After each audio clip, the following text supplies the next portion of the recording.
For the last 3 episodes, the By Reason of Air Safety podcast has been building an awareness of the long-term effects of the Airline Deregulation Act of 1978 on today's industry and the resulting negative influence on aviation safety.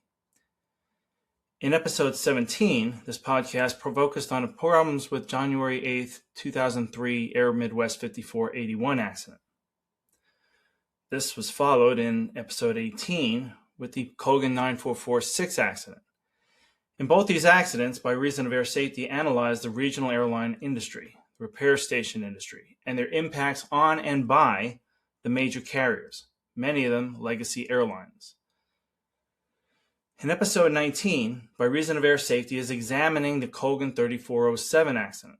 This podcast has spoken about operational control.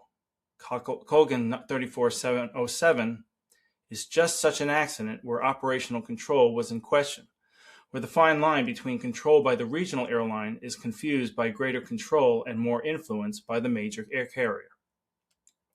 The NTSB failed to understand Colgan 3407's pilot issues, thus generating a report that solved nothing.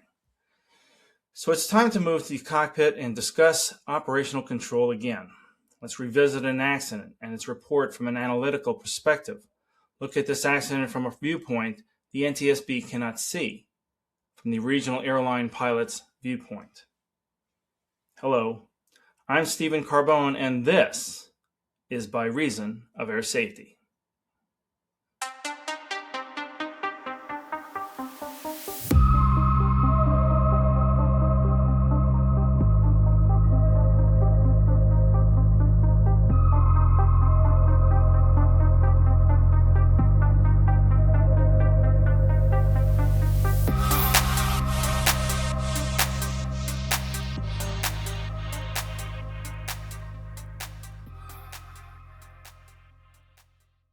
As we continue with the discussion into the Airline Deregulation Act of 1978's effects on present airline safety, it's important to keep an open mind concerning that NTSB investigators without airline experience are doing the work that people with airline and aviation knowledge, people that have flown for major air carriers, should be doing. Aviation professionals who understand the numerous opportunities where aviation safety issues were ignored. The NTSB determined that the probable cause of Colgan 3407 accident was the captain's inappropriate response to the stick shaker, which led to an aerodynamic stall from which the airplane did not recover.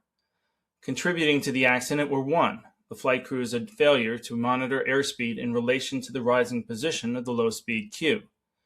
2. The flight crew's failure to adhere to sterile cockpit procedures. 3. The captain's failure to effectively manage the flight. And 4. Colgan Air's inadequate procedures for airspeed selection and management during approaches in icing conditions. We'll address these 4 contributing factors, but first, we should address the NTSB's primary probable cause of the accident.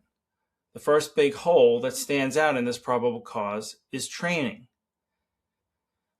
Probable cause talked about stick shaker responses, monitoring of airspeed, and icing conditions, but it lacked qualified information that made sense. There were no mentions of training.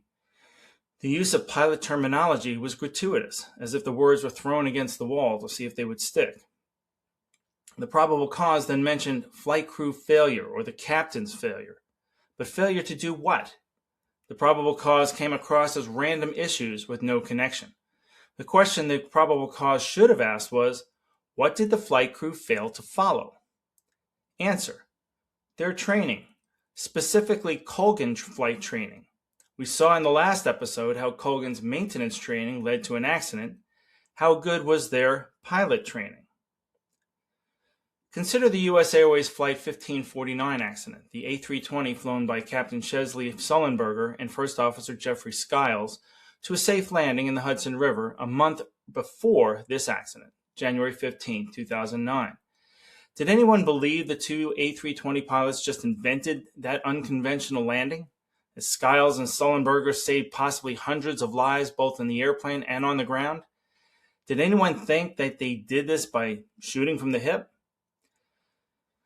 No, both pilots instinctively reverted back to the training they accumulated over decades. 1. Of knowing their equipment. 2. Of understanding rapid change can go from bad to worse. And 3. Analyzing the situation as it unfolded, and then they acted. What problems did the NTSB have writing the Colgan 3407 report? Well, in the U.S. Airways 1549 accident, both Sullenberger and Skiles were very familiar with their aircraft. They logged many flight hours in the A320.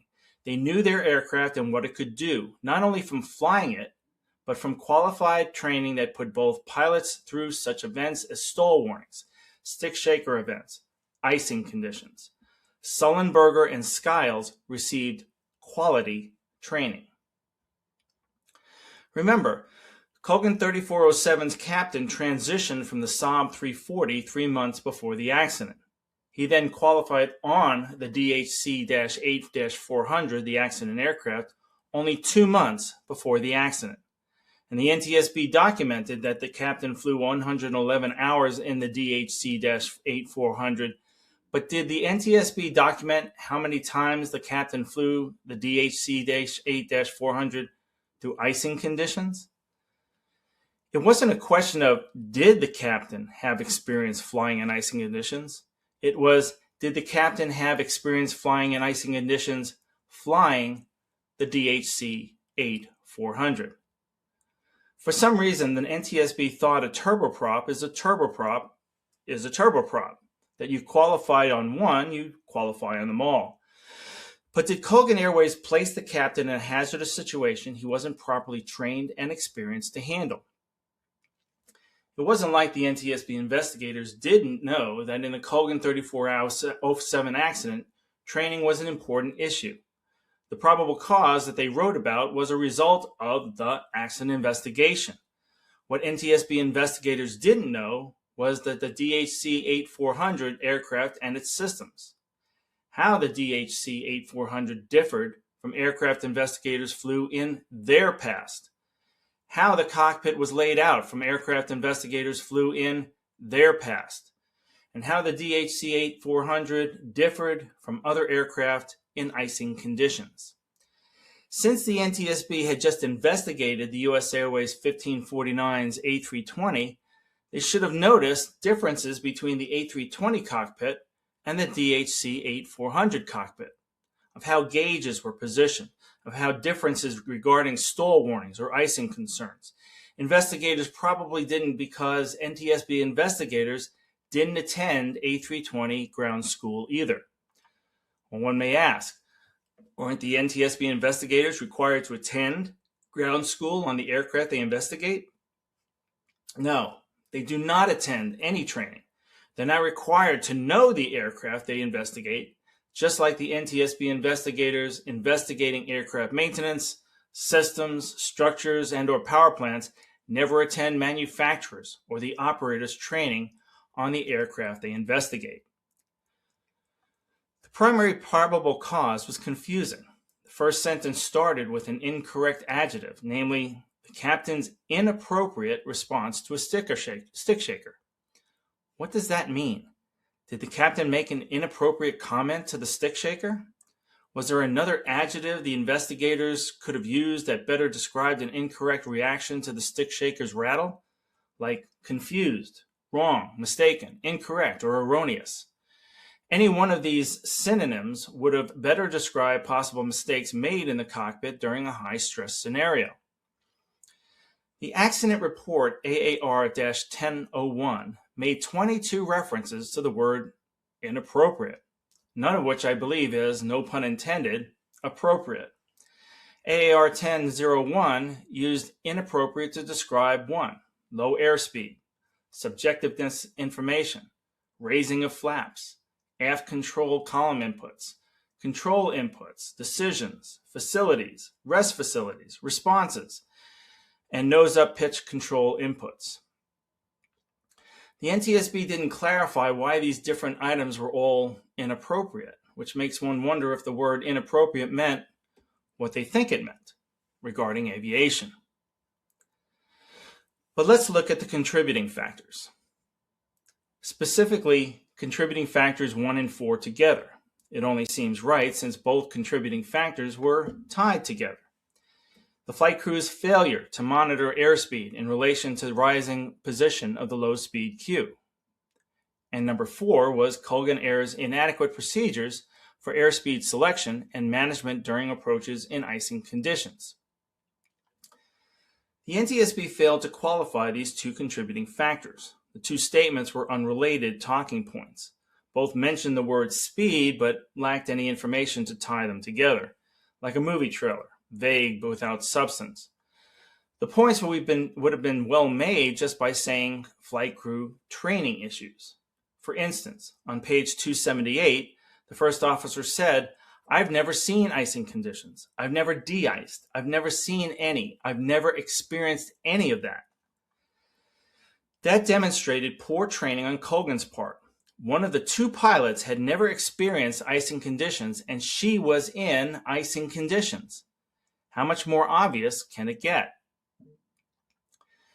If NTSB investigators had questioned about the pilot's training, the Airline Pilot Association, ALPA, submitted to the NTSB accident docket DCA 09MA027, item number 125, a 68-page response to the questions of DHC 8400 flight training, fatigue, and aircraft familiarization that would have helped the NTSB understand the issues they raised. In this submission, ALPA also ensured the NTSB was made aware of Colgan training issues. This is a great source of important information should the NTSB have chosen to use it. Then there was contributing factor number 2. The flight crew's failure to adhere to sterile cockpit procedures. Footnotes in the report refer to Title 14 CFR Section 121.542 Baker, which states, "No flight crew member may engage in, nor may any pilot in command permit, any activity during a critical phase of flight which could distract any flight crew member from the performance of his or her duties or which could interfere in any way with the proper conduct of those duties." Well, what does this mean? It was interesting, if not naive, to employ this particular regulation, to take it out of context. What are flight crew members? Well, flight attendants are considered flight crew members. Check airmen are flight crew members. FAA inspectors, when doing en-routing, are considered flight crew members. So why did NTSB investigators, who've never been held to Title 14 CFR Section 121.542, why did they decide they can interpret the regulation's intent? NTSB board members, upper management, and investigators have made this mistake through numerous NTSB accident reports, specifically incorrect interpretations of what regulations say, not understanding the intent behind the rule. This isn't a minor point. Misinterpretation of the regulations, in my opinion, is the basis of safety problems everywhere, even among the 4 other modes of transportation: pipeline, highway, rail, and marine. For the NTSB to misinterpret regulations snowballs into industry. Aviation folks receive bad regulation information from the NTSB. That leads to safety problems. There are those, like all of the United States Congress, who misinterpret the regs all the time. They change the laws to reflect their ignorance. They hobble aviation safety, forcing the aviation industry to unravel the mess the U.S. Congress made. And there's the rub. NTSB board members, upper managers, and inexperienced investigators are inserting their inexperienced interpretation of regulation into official reports. The NTSB board members' inexperience is a significant reminder that board members should only be seen, never heard. They interpret the regulations only the way board members want the regulations to be read. But I digress. The NTSB investigator exploited the term crew resource management to justify his opinion of sterile cockpit procedures. This misuse of the sterile cockpit argument collapses upon itself. Did the Colgan 3407 flight crew abuse the sterile cockpit? Referenced in the report advisory circular AC 120-51 Echo's topic is crew resource management and its training. But what did the advisory circular say in 2009? To quote, "Problems are associated with poor group decision-making, ineffective communication, inadequate leadership, and poor task or resource management." In other words, captains are supposed to cultivate a cockpit environment where freedom to speak flows both ways, where each pilot feels free to speak their mind, not get shut down. Yet the NTSB gave their own interpretation of what crew resource management is, that any talk aside from what the gauges say and the flight controls are set to are considered non-essential. To be clear, at the time of this accident, Part 121 certification required crew resource management by Title 14 CFR sections 121.406 and 121.427 Baker 4. In 2014, the cockpit resource management requirements grew to sections 121.404, 121.424, and 121.426, thus demonstrating the FAA and industry promoted CRM and expanded the training to be required by 3 more regulatory sections. All this was done without the NTSB's misinterpretation of what sterile cockpit was. The NTSB's misinterpretation put unnecessary restrictions on safety. Intercommunications between pilots must be promoted, even if the NTSB interprets it as inappropriate. Between pages 1 through 5, NTSB investigators tracked conversations from the departure at Newark to the approach to Buffalo. Over 2 hours of cockpit conversation was picked apart, not to highlight egregious abuses of cockpit conversations, but to make fact from opinion, to take the conversations between the captain and the first officer out of context. And this is where contributing factor number 2 failed. What did NTSB investigators think non-essential conversation meant? Did the NTSB's concern with non-essential conversation agree with the industry norms? Have NTSB investigators ever sat in the cockpit during flights, listened to what was referred to in the report as non-essential conversation? Why am I going on about this? Is because the report made such an issue of non-essential conversation and how it interfered in their actions and caused the accident. Non-essential conversation is conversation that's distracting or disruptive between one or more flight crew members, such as passengers being disruptive during takeoff or landing, pilots engaging in union arguments, merger arguments, political disagreements, religious disagreements, personal issues. These are examples of non-essential, even combative conversations. In the report's CVR transcript, pages 270 to 285, the Colgan 3407 descends below 10,000 feet, which is the non-essential conversation altitude. There's conversation on the transcript, but nothing that would be considered distracting or disruptive. Were they talkative? Absolutely. Could they have deferred parts of the conversation to taxiing to the gate? Sure. An important take from the cockpit conversation was the first officer didn't talk because she was nervous. She talked because she was exhausted. From the conversation, she was trying to stay focused, stay awake. In addition to the fact, the captain did not shut down the first officer, demonstrated he was in the conversation, was not emotionally charged. There were no arguments. That's a good CRM. Unfortunately, the NTSB investigator didn't understand what he was listening to. Much of the conversation he criticized and ultimately used as proof took place on the ground in Newark or at crews. In addition, investigators allowed board members too much input. NTSB board members have no experience and no knowledge in such matters. What about contributing factor number 3? Well, the captain's failure to effectively manage the flight. What did the captain fail to do? The statement is ambiguous, broad, and easily confused with real problems, even though the investigators couldn't cite a specific issue. The captain had the required number of flight hours as pilot in command. He received DHC 8400 ground training the previous October in 2008, a proficiency check in November of 2008, and a transition line check in December of 2008. The captain flew regular trips, no time off due to injuries, so there was consistent stick time and accumulated flight hours. It's not clear why NTSB investigators pushed a narrative that the captain was unqualified and couldn't manage or monitor his instruments. NTSB investigators suppressed the fact that Colgan qualified the captain.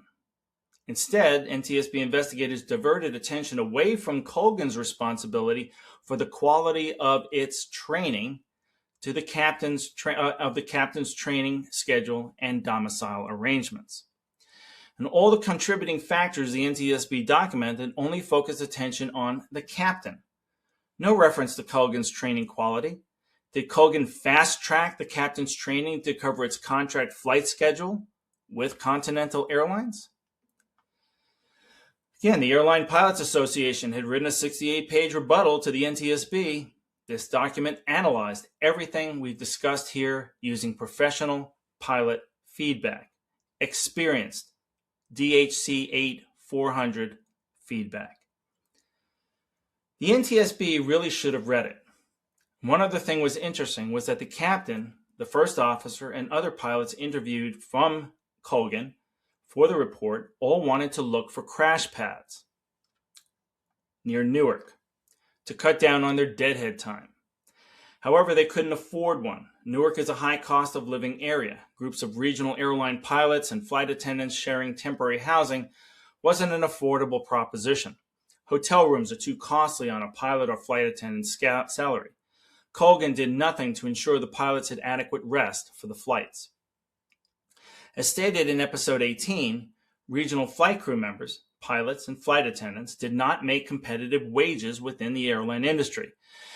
They were paid considerably less than major carrier flight crew members, yet their domiciles were some of the highest cost markets in the country. Colgan, as well as other regional operators, expected their young, unseasoned flight crews to compensate with money what major carrier flight crews would not allow. Colgan wanted the best of both worlds without paying for it. They expected energized pilots on minimum wage. The NTSB ignored this. Regional flight crews were forced to commute from far away or from inaccessible cities that required 2 or more connections to reach their domicile city, in this case, Newark. The first officer had to commute from Seattle, Washington to Newark Airport. She didn't deadhead on FedEx from choice. She deadheaded on FedEx out of necessity. So let's look at the first officer's fatigue and its effects on what happened in the cockpit that night. First, the first officer was ill. She complained about being sick on the CVR's transcript. Was the illness incapacitating? The NTSB never checked. Her illness stood as the primary limitation the first officer faced. Even before her first leg, she was fatigued from being sick. A new hire, pilot, flying for a regional, wasn't likely to call in sick. Second, the NTSB missed the first officer fatigue issues from travel. The report glossed over this information just as NTSB investigators overlooked the captain's training. First officer did not deadhead on FedEx during her normal wake hours, morning to evening, which played havoc with her circadian rhythm, preventing productive sleep. NTSB investigators never looked into the first officer's commute. They just assumed information and made unschooled guesses about fatigue in the report. They assumed the first officer flying through the night was just okay. But it wasn't. The first officer woke the day before at 10 o'clock Eastern Standard Time. She was awake 12 hours before driving to Seattle for her FedEx flight to Memphis. She caught the FedEx cargo flight at 22:15 Eastern Standard Time and arrived in Memphis at 2:15 Eastern Time. FedEx's jump seat facility in Memphis is a large room with dozens of seats. It's well lit, full of noise and activity. This is where the first officer had to stage. Pilots are in and out all the time. The loudspeaker system constantly announces flights. People constantly walk through the room, and bathrooms were limited. The first officer departed Memphis at 3:18 Eastern Time and arrived at Newark at 6:23 Eastern Time without any quality sleep, still while sick. She had to find transportation to the terminal from the cargo ramp on the south end of the airport. That took another hour. By the time she arrived at the terminal, checked in, ate, responded to calls and emails, she was awake for over 24 hours with spot naps. Before her flight day began, she was exhausted.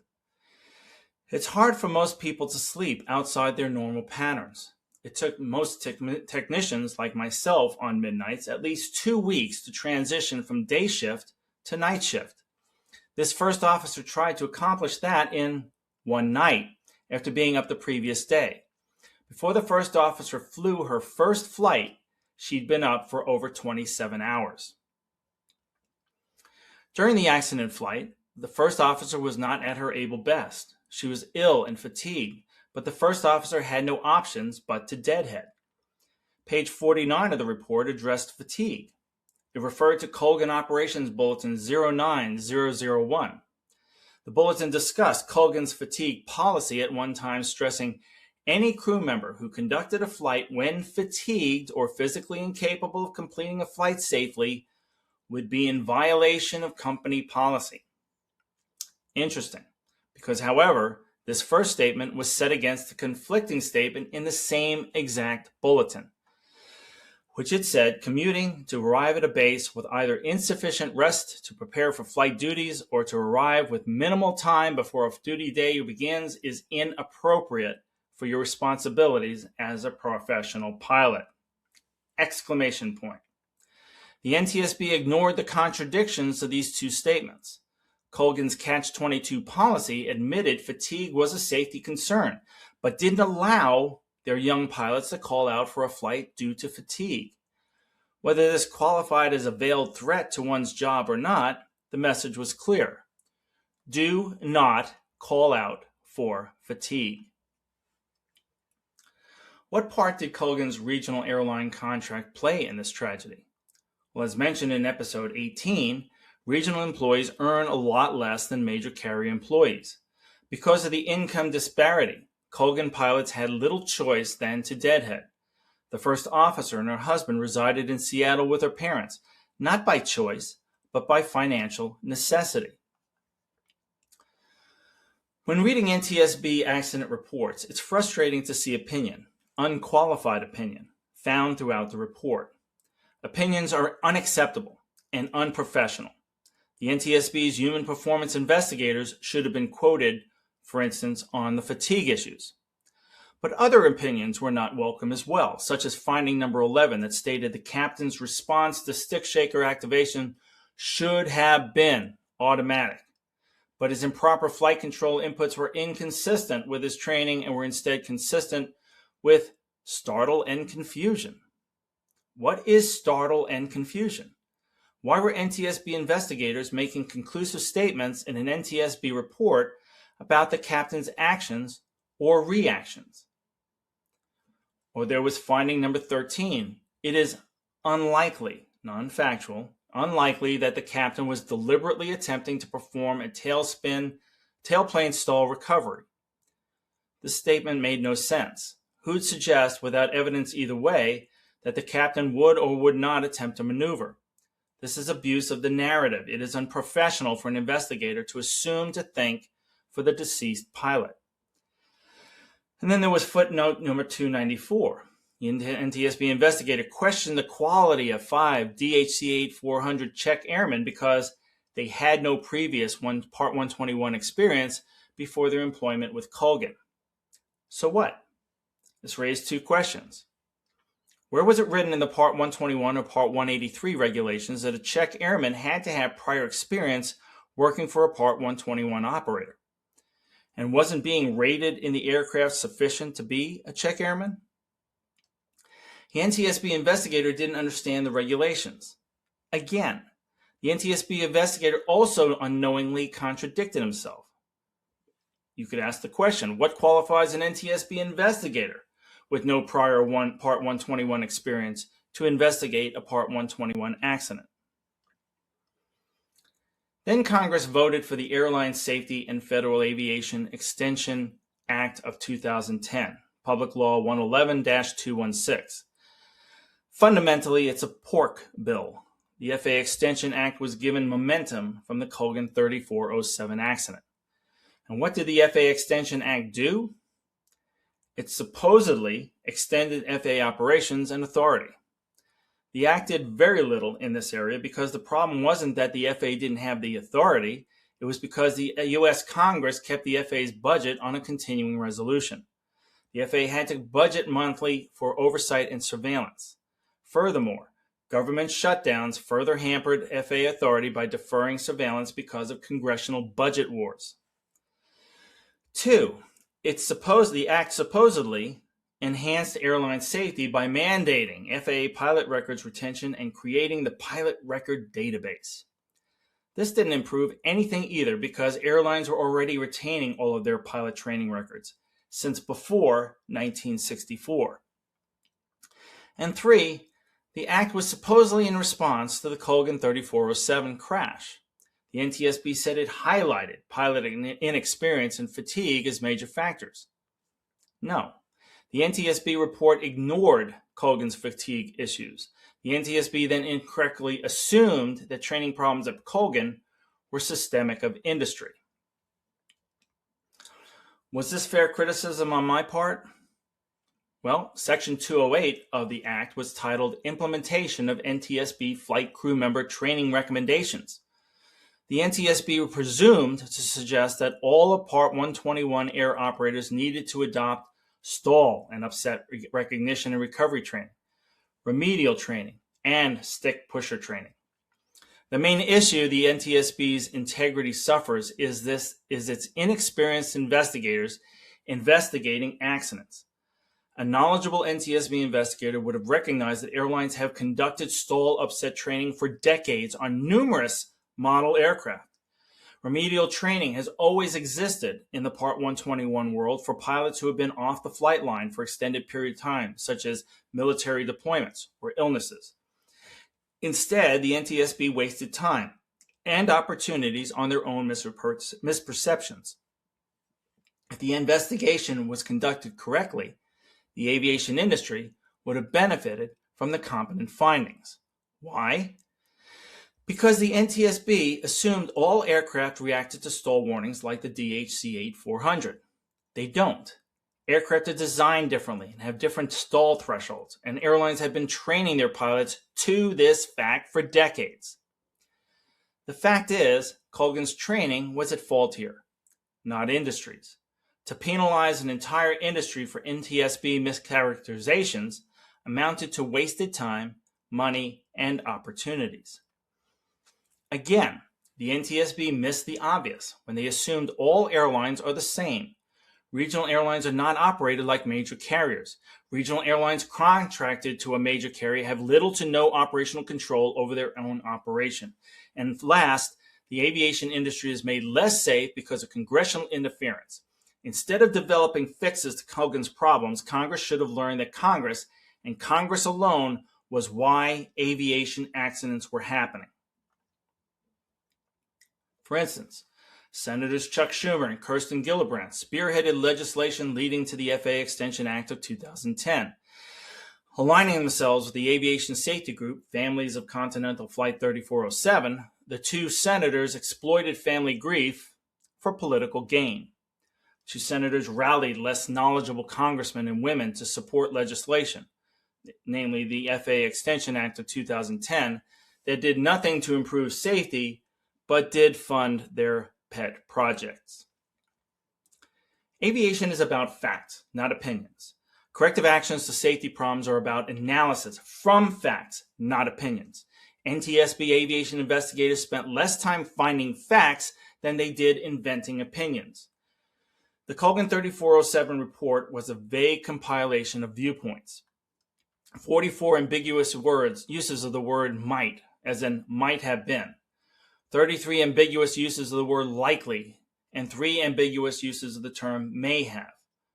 These examples are among other ambiguous words and terms littered throughout the report in place of facts. The NTSB used these obscurities to explain opinions they tried convincing us were facts. Both pilots' histories were examined with a glazed eye, speculative and empty. The pilot's parts in the accident deserve to be analyzed with facts, not theory. The accident victims deserve to have their last moments presented in an accurate way so the tragedy could be correctly analyzed and future tragedies averted.